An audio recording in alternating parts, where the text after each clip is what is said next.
जय श्री राम दोस्तों, आप सभी का स्वागत है हमारे YouTube चैनल पे।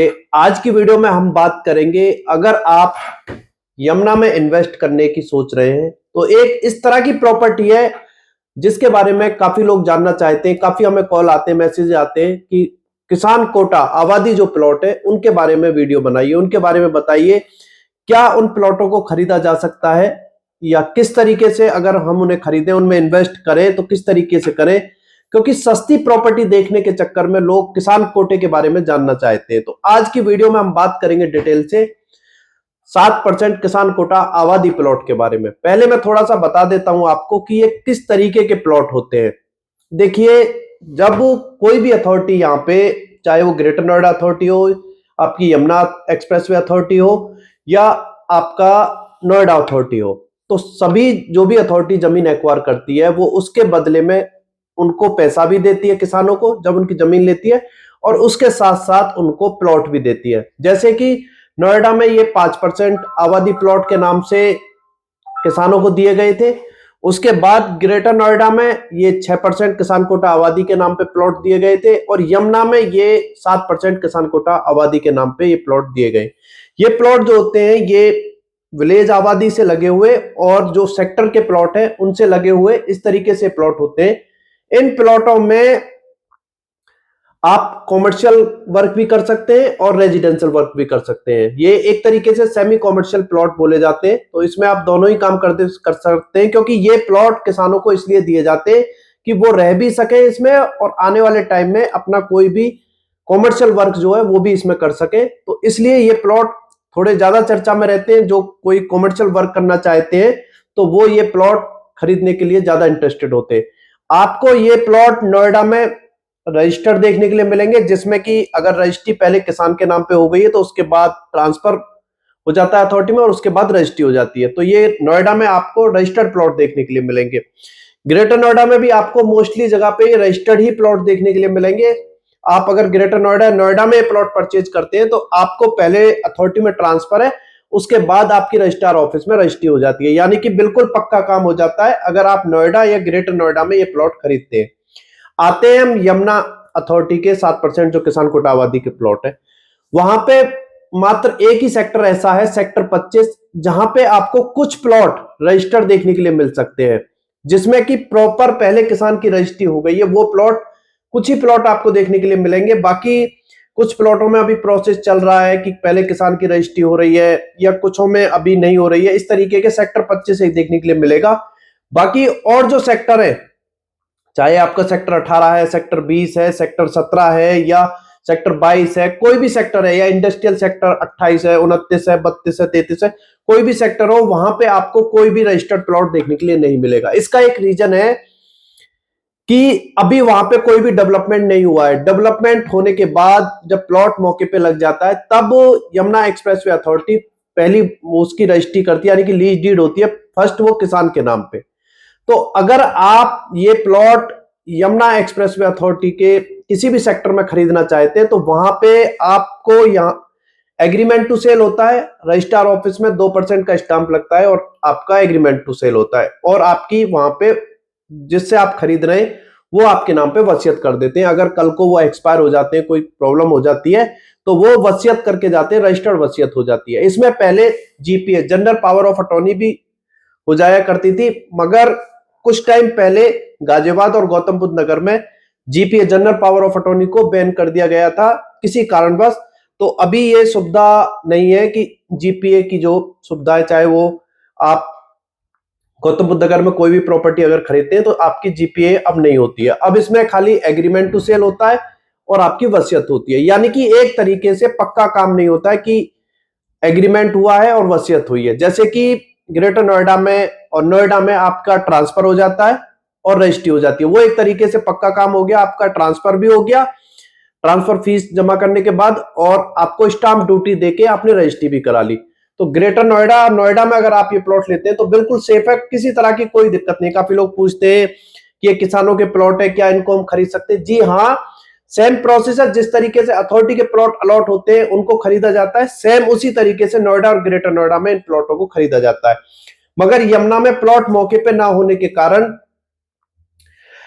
अभी उनमें पहली रजिस्ट्री किसान के नाम पे होती है, वो रजिस्ट्री ना होने के कारण वो प्लॉट अभी ट्रांसफर या रजिस्ट्री नहीं होती है। उसे अगर कोई खरीदता है तो एग्रीमेंट टू सेल और वसीयत करा के रजिस्ट्रार ऑफिस में खरीद लिया जाता है। यानी कि आने वाले टाइम में एक तरीके से किसान को बांध लिया जाता है, व्हाइट में उसके अकाउंट में पेमेंट देके, और ये खरीद लिया जाता है। इसमें ये भी बात करेंगे कितना इसको खरीदना सेफ है, किस तरीके से अगर खरीदें, आपका खरीदने का ही है तो किस तरीके से खरीदें, इसके बारे में भी डिटेल से बात करेंगे। देखिए, अब अगर आप यमुना एक्सप्रेसवे अथॉरिटी आज के टाइम पे काफी चर्चा में है, वो एरिया एयरपोर्ट फिल्म सिटी एक बड़ा इंडस्ट्रियल एरिया होने की वजह से हर कोई वहां पे इन्वेस्ट करना चाहता है। तो उससे क्या है कि काफी लोग, जैसे अगर आप यमुना एक्सप्रेसवे अथॉरिटी का जो अथॉरिटी के प्लॉट है जो अलॉट हुए हैं लोगों को, वो अगर आप खरीदते हैं तो वो तो एक सेफ है अगर उसमें ट्रांसफर आपका हो रहा है, क्योंकि फर्स्ट अलॉटमेंट जो हुई थी वो 2009 में हुई थी, उसमें ट्रांसफर ओपन है 2009 वाली अलॉटमेंट में, चाहे वो सेक्टर 18 की है सेक्टर 20 की है, जो अथॉरिटी के प्लॉट है तो उनमें ट्रांसफर हो जाता है, वो एक सेफ काम है। उसके बाद अगर आप कोई प्लॉट खरीदेंगे वहां कोई भी अलॉटमेंट का, तो वो आप तभी खरीद पाएंगे जब उनकी रजिस्ट्री हो जाती है। सेम प्रोसेस वही किसान कोटे वाला है। तो कुछ लोग अब अथॉरिटी के रेट ज्यादा होने की वजह से, जो अथॉरिटी ने अलॉट किए हैं लोगों को प्लॉट, उनके रेट होने की वजह से वो क्या करते हैं कि कुछ लोगों का बजट होने के चक्कर में वो कम बजट वाली प्रॉपर्टी देखते हैं। जैसे कि कोई अगर एग्रीकल्चर जमीन लेके कोई अगर वहां पे कॉलोनी काट रहे हैं, उसमें काफी लोग ले लेते हैं, वो लेना बिल्कुल भी सेफ नहीं है यमुना में। और आप अगर किसान कोटा भी खरीदते हैं एग्रीमेंट टू सेल या वसीयत करा के, तो ये भी एक सेफ काम नहीं है। आपने, काफी लोग हमें कॉल करते हैं जी, वो हमारा एग्रीमेंट करा रहे हैं, वसीयत करा रहे हैं, वो हमारा बॉन्ड भरवा रहे हैं और जो भी परिवार के लोग हैं उनकी सहमति लगवा रहे हैं, तो ये पक्का काम है। देखिए, पक्का कुछ भी नहीं है, पक्का खाली वो होता है जब ट्रांसफर होता है और रजिस्ट्री होती है, ये पक्का काम होता है। बाकी उससे पहले आप कुछ भी कराएं, उसको यमुना एक्सप्रेसवे अथॉरिटी अभी लीगल नहीं मानती है। तो आप अगर कम बजट में कुछ खरीदना चाहते हैं तो और काफी ऑप्शन है, जैसे कि एग्रीकल्चर वगैरह लैंड है वो आप खरीद सकते हैं। किसान कोटा भी आप खरीदना चाहें तो इसका एक सोल्यूशन है, आप इस तरीके से किसान कोटा प्लॉट खरीद सकते हैं। देखिए, जब भी आप किसान कोटा प्लॉट खरीदें, किसी भी सेक्टर में खरीदें, सबसे पहले आपको यह देखना है कि आप उस किसान को जानते हैं या नहीं जानते। ऐसा नहीं कि एक ही बार मिल लिया आप उसे जान गए, एक बार में जानने से किसी का नहीं पता चलता है। या तो आप किसान को जानते हो तब आप ये प्लॉट खरीदे, या आप जिस डीलर के साथ डील कर रहे हैं, इस बात का जरूर ध्यान रखें, जिस डीलर के साथ आप डील कर रहे हैं उस डीलर को, या तो आपने पहले उसके साथ आपका व्यवहार हो, आपने कोई प्रॉपर्टी खरीदी हो, सेल कराई हो, या अच्छा उनका व्यवहार हो, वो आप उन पे विश्वास करते हो। ऐसे नहीं आंख बंद करके विश्वास की पहली डील हो रही है, हाँ जी आदमी अच्छा है हम ये प्लॉट खरीदने, वो विश्वास नहीं। उनके साथ आपकी कोई डील हुई हो किस तरीके से, वो आपको देखना है, क्योंकि हर बेचने के लिए तो हर कोई तैयार है, मगर कल को जब रजिस्ट्री होगी, जब किसान की जरूरत पड़ेगी, तब उसको, किसान को कौन लेके आएगा, उनका कितना वो उस किसान को जानते हैं जो डीलर के साथ आप डील कर रहे हैं। पहला तो आप यही ध्यान रखें कि आप किसान को जानते हो तभी आप ये प्लॉट खरीदें। अगर आप फिर भी खरीदना चाहते हैं तो डीलर वो आप देखें जिसके साथ आपकी पहले कभी डील हुई हो, या आप उन डीलर को अच्छे से जानते हो, नहीं तो आप फंस सकते हैं इन सब चीजों में, क्योंकि रजिस्ट्री होने में टाइम लगता है और किसान ने तो पैसे ले लिए, उसके बाद कैसे आप किसान तक पहुंचेंगे, कैसे आप किसान को रजिस्ट्री के लिए लेके आएंगे, वो सब जिम्मेवारी आप नहीं कर पाएंगे ये सारा काम। उसके लिए जो डीलर है उसकी जरूरत पड़ती है, तो आप डीलर को अच्छे से जानते हो तभी ये डील करें। और एक और इंपॉर्टेंट, डीलर जो है वो लोकल होना चाहिए।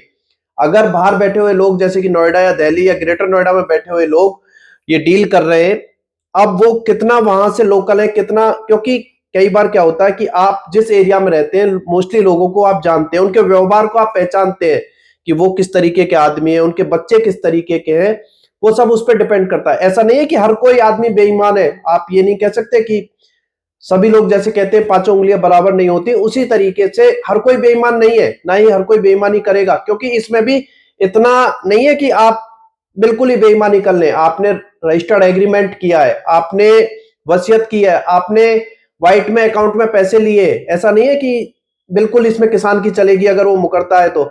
मगर इतनी दूर तक हमें क्यों जाना, जब हमने इन्वेस्ट किया, हमने पैसा लगाया, फिर हम इन झंझटों में क्यों पड़े। तो इन सब से बचने के लिए आपको यही देखना है कि डीलर जो है वो लोकल होना चाहिए, उसकी पकड़ होनी चाहिए, वो किसान को जानता हो, किसान के व्यवहार के बारे में उसको पता होना चाहिए। इस बात का आप जरूर ध्यान रखें, क्योंकि अगर आप ये दिल्ली या नोएडा या ग्रेटर नोएडा या किसी भी बाहर के डीलर के साथ डील करते हैं, हो सकता है वो आगे किसी और डीलर से लेके आपको ये प्रॉपर्टी दे रहा हो, क्योंकि वो तो डायरेक्ट किसान को नहीं जानते। तो उसमें क्या होगा, कल को जब जरूरत पड़ेगी, हो सकता है जिस डीलर के साथ आप डील कर रहे हैं, बाहर बैठे वाले डीलर जो है, आज यहाँ पे प्रॉपर्टी का अच्छा सेल परचेजिंग है, कल को गुरुग्राम या किसी और कहीं पे भी, हरियाणा राजस्थान कहीं पे भी वो फिर जाके वहां प्रॉपर्टी का काम करने लगे, तो आप उन्हें कहां देखेंगे, किस तरीके से वो वहां तक पहुंच पाएंगे? क्योंकि हमें इस तरीके काफी कॉल आते हैं कि जी डीलर तो फोन नहीं उठाते हैं, डीलर तो ठीक रिस्पॉन्स नहीं दे पा रहे हैं, या अब डीलर तो उस प्रॉपर्टी का यहाँ पे काम ही नहीं करते हैं जिनसे हमने लिया था, क्योंकि ये प्लॉट 2009-10 के बाद ही सेल परचेजिंग में स्टार्ट हो गए थे। तब कम रेट थे, आज काफी रेट ऊपर है, तो काफी लोग सेल भी करना चाहते हैं। हाँ, इसको सेल भी कर सकते हैं, आपने अगर खरीद लिया है और आप अनरजिस्टर्ड को ही सेल करना चाहें तो सेल हो जाते हैं, सभी काम होते हैं। मगर उसके लिए जिस डीलर के साथ आप डील कर रहे हैं, वो डीलर से आपके संपर्क अच्छे होने चाहिए, लोकल डीलर होना चाहिए, तभी आप ये सब जो है वो इन्वेस्ट के हिसाब से 7% किसान कोटा आबादी के प्लॉट में जा सकते हैं, नहीं तो आपके लिए प्लॉट नहीं है। क्योंकि हमने देखा है क्या करते हैं कि सेक्टर 18, सेक्टर 20, सेक्टर 25, सेक्टर 22 अच्छे सेक्टर होने की वजह से, थोड़े डेवलप सेक्टर होने की वजह से क्या करते हैं डीलर कि बाहर के लोगों को सेक्टर 15, सेक्टर 14, सेक्टर 12, सेक्टर 10 जो जमीनें कुछ अथॉरिटी ने एक्वायर कर ली हैं, उनके प्लॉटों को सेक्टर 18-20 में बता के उनको अच्छे रेटों में सेल कर देते हैं, क्योंकि सेक्टर 18, सेक्टर 20 अच्छे डिमांडिंग सेक्टर हैं, रेजिडेंशियल बढ़िया सेक्टर है, आने वाले टाइम में वहां कॉमर्शियल वर्क अच्छे से होगा। इसलिए ये दिखा के, क्योंकि गांव के नाम हमें पता है कि सेक्टर 18 में मिर्जापुर है, रामपुर है, लीलोनी है, ये गांव आते हैं, उस्मानपुर है, अच्छेजा है, ये गांव आते हैं। सेक्टर 20 में पारसौल है, आछेपुर है, चांदपुर है, रस्तमपुर है, हमें ये पता है। मगर आप लोगों को क्या पता है कि वो अगर मुतैना गांव का या विलेज आपका ठसराना गांव का या वेलाने गांव का प्लॉट, क्या वो गांव जो है वो सेक्टर 20 में है, सेक्टर 15 में है, ये आपको नहीं है ना जानकारी। वो तो आपको कहेंगे कि वेलाना विलेज का प्लॉट है, ये सेक्टर 18 में आता है, आप विश्वास कर लेंगे, मगर वो सेक्टर 14 में आता है। तो इन सब चीजों के इस तरीके से गुमराह करके, वहां के रेट कम है और सेक्टर 18, सेक्टर 20 के रेट ज्यादा है, तो वो क्या करते हैं कि वो प्लॉट सेक्टर 18-20 में आपको बताएंगे और वो उस रेट में, किसान से प्लॉट लिया गया है कम रेट में और आपको बहुत ज्यादा रेट में। क्योंकि इस तरीके की कॉल हमारे पास कई बार आती है। क्या करते हैं, फिल्म सिटी और सेक्टर 28 मेडिकल डिवाइस पार्क बता के, उसके बगल में लगते हुए जो एयरपोर्ट के जो यमुना एक्सप्रेसवे उसके राइट साइड में आप देखेंगे तो आपको सेक्टर 23 या देखने के लिए मिलेगा, जहां अभी कोई डेवलपमेंट नहीं है। वहां यमुना एक्सप्रेसवे अथॉरिटी ने कुछ लोगों को मुआवजा दे दिया, तो वो प्लॉट सेक्टर 28 में बता के और ऊंचे रेट में लोग सेल कर देते। फिल्म सिटी में बता के, सेक्टर 21 में बता के, जैसे कि रहुपरा एक वहां पे कस्बा है, उसको सेक्टर 21 में बता के, जबकि वो सेक्टर 34 में है, उसे लोग क्या करेंगे, जो डीलर हैं वो सेक्टर 21 में, सेक्टर 20 में बताएंगे और ज्यादा रेट में बेचने की कोशिश करेंगे। इस तरीके के काफी कॉल आते हैं। इस तरीके के भी कॉल आते हैं कि हमने प्लॉट खरीदा था 2020 में, तब इस रेट में खरीदा था और आज हम उसे सेल करना चाहते हैं, मगर हम किस तरीके से सेल करें। तो आप इस तरह की प्रॉपर्टी में तभी जाएं जब आपको प्रॉपर इसके बारे में जानकारी हो। आप या तो जैसे मैंने बताया किसान को जानते हो, या डीलर आपका अच्छा संपर्क का हो, लोकल डीलर हो, तभी आप इस तरह की प्रॉपर्टी में डील करें, नहीं तो आपकी ये प्रॉपर्टी आपके लायक नहीं है। कम से कम आपका पैसा अपने पास तो है, लगाने से अच्छा आप अपने पास रखिए, या उस तरह की प्रॉपर्टी खरीदिए जिसमें आपको ट्रांसफर, रजिस्ट्री, इस तरह के सभी काम देखने के लिए मिले। पक्का काम हो तभी आप जाएं, नहीं तो आप किसान कोटे में ना जाएं। बहुत इसमें आपको चीजें देखनी होती है, इसमें पुश्तैनी गैर पुश्तैनी का आपको देखना होता है। क्या है कि यमुना एक्सप्रेसवे अथॉरिटी हो या नोएडा अथॉरिटी हो या ग्रेटर नोएडा अथॉरिटी हो, वो जो पुश्तैनी लोग हैं, जब जमीन एक्वायर करती है तो कुछ लोग क्या करते हैं कि इन्वेस्टमेंट के हिसाब से पहले जमीन खरीद लेते हैं बाहर से आके, मगर यमुना एक्सप्रेसवे अथॉरिटी या कोई भी अथॉरिटी उन्हीं को किसान कोटा आबादी का प्लॉट देती है, जो पुश्तैनी लोग हैं, जो पुराने लोग हैं, उन्हीं को। अब आप कैसे आइडेंटिफाई करेंगे कि ये पुश्तैनी लोग हैं या गैर पुश्तैनी लोग हैं? वो डीलर ही बता सकता है। अगर डीलर ठीक नहीं है, मैं ऐसे नहीं कह रहा हूं कि यहाँ पे सब डीलर गलत है या सब अपना प्रॉफिट सोचते हैं, कुछ अच्छे डीलर हैं, मगर उससे ज्यादा बड़ी तादाद में आपको गलत लोग जो है वो देखने के लिए मिलेंगे। तो आप वो अपने से देखें कि किस तरीके से आपको पहचान करनी है, किस तरीके से आपको, अगर यही प्लॉट खरीदने किसान कोटा आबादी के, तो आपको किस तरीके से देखना। मैं तो कहूंगा कि आप रजिस्टर्ड प्लॉट खरीदें, जैसे नोएडा, ग्रेटर नोएडा या सेक्टर 25 में भी कोई रजिस्टर्ड मिलता है तो रजिस्टर्ड खरीदे। बाकी बजट कम है फिर भी अच्छी एक प्रॉपर्टी लेना चाहते हैं, देखिए ये तो सच्चाई है, जिस दिन रजिस्ट्री होगी उस दिन जो आज रेट आप देख रहे हैं 50, 55, 60, 70 हजार रुपए मीटर का सेक्टर 25 में, वही रेट आपको इन प्लॉटों में भी देखने के लिए मिलेगा, सेक्टर 18, सेक्टर 20 या सेक्टर 22, इन सेक्टरों में भी देखने के लिए मिलेगा। अच्छा इन्वेस्टमेंट है, मगर अच्छे तरीके से हो तभी अच्छा है, नहीं तो कई बार बिका हुआ प्लॉट दोबारा बिकवा देते हैं डीलर, इस तरीके के भी हैं। फर्जी गैर पुश्तैनी पुश्तैनी में करा के बिकवा देते हैं, तो इन सब चीजों से बचना है। डॉक्यूमेंट्स अच्छे से चेक करने कि ये पहले सेल तो नहीं हुआ है। अगर आपको कोई अपना प्लॉट चेक भी कराना है कि पहले सेल हुआ है नहीं हुआ, उसके लिए भी आप हमसे संपर्क कर सकते हैं। आपने कोई प्लॉट खरीद लिया है, काफी लोगों के इस तरीके के हैं कि जिन्होंने गैर पुश्तैनी प्लॉट खरीदे हैं पहले पुराने टाइम पे, तब तक हम वीडियो वगैरह के माध्यम से नहीं बता पाते थे, तो लोगों को जानकारी नहीं थी, तो उन्होंने हमसे चेक कराए, तो हमने देखा है कि आप कम से कम 20 से 30% के आसपास इस तरीके के प्लॉट है जो लोगों ने गैर पुश्तैनी प्लॉट खरीदे हुए, या 10% तो इस तरीके के प्लॉट है जो दोबारा से सेल हो गए, क्योंकि एक एग्रीमेंट टू सेल होता है। रजिस्ट्रार का काम नहीं है कि वो चेक करे कि पहले सेल हुआ है, आप उनको स्टाम्प ड्यूटी दे रहे हैं तो वो फिर से उसको सेल करा देते हैं। तो ये सब आप ही को चेक करना है, डीलर कुछ नहीं चेक करेंगे, उन्हें तो खाली अपने पैसे से मतलब है, उन्हें नहीं है मतलब कि आपने किस तरीके से पैसा कमाया है, आपने क्या सपने देख रहे हैं इस प्रॉपर्टी के खरीदते टाइम, कि आप यहाँ पे अपने बच्चे के लिए खरीद रहे हैं या किस तरीके से आप ये प्रॉपर्टी खरीदे, उनको कोई मतलब नहीं है। सब कुछ आप ही को चेक करना है अपनी जिम्मेवारी के साथ। आप डीलर के ऊपर छोड़ देंगे तो कहीं ना कहीं आपको नुकसान का सामना करना पड़ेगा। तो ये सब चीजें देखने के बाद ही आप 7% आबादी के प्लॉट खरीदें। जितनी मुझको समझ में आई, जितनी चीजें मुझे याद आई, वो सभी मैंने आपको वीडियो में बता दी है। अगर आप अपना कोई भी प्लॉट चेक भी कराना चाहते हैं जो पुराना आपने खरीद रखा है, पुश्तैनी है, गैर पुश्तैनी है, पहले सेल हो चुका है, नहीं हो चुका है, तो वो आप चेक भी करा सकते हैं। जो दिए हुए नंबर है उनसे जानकारी भी ले सकते हैं। तो यही जानकारी आज की वीडियो में देनी थी। इससे रिलेटेड कोई भी डाउट, कोई भी क्वेश्चन आपको है तो उसके लिए कॉल करें, या आप हमारे ऑफिस आ सकते हैं, विजिट कर सकते हैं, जानकारी ले सकते हैं। वीडियो अच्छी लगी हो तो वीडियो को लाइक करें और ज्यादा से ज्यादा शेयर करें, उन लोगों के पास शेयर करें जो ये प्लॉट खरीद चुके हैं या भविष्य में खरीदने की सोच रहे हैं, उनके पास आप हमारी वीडियो को शेयर कर सकते हैं। चैनल पे पहली बार आए, चैनल को जरूर सब्सक्राइब करें, बेल बटन पे क्लिक करें, जिससे फ्यूचर में हम कोई भी वीडियो अपने चैनल पे अपलोड करते हैं उसका नोटिफिकेशन आपको मिल सके। तो चलिए दोस्तों, जय हिंद, जय भारत।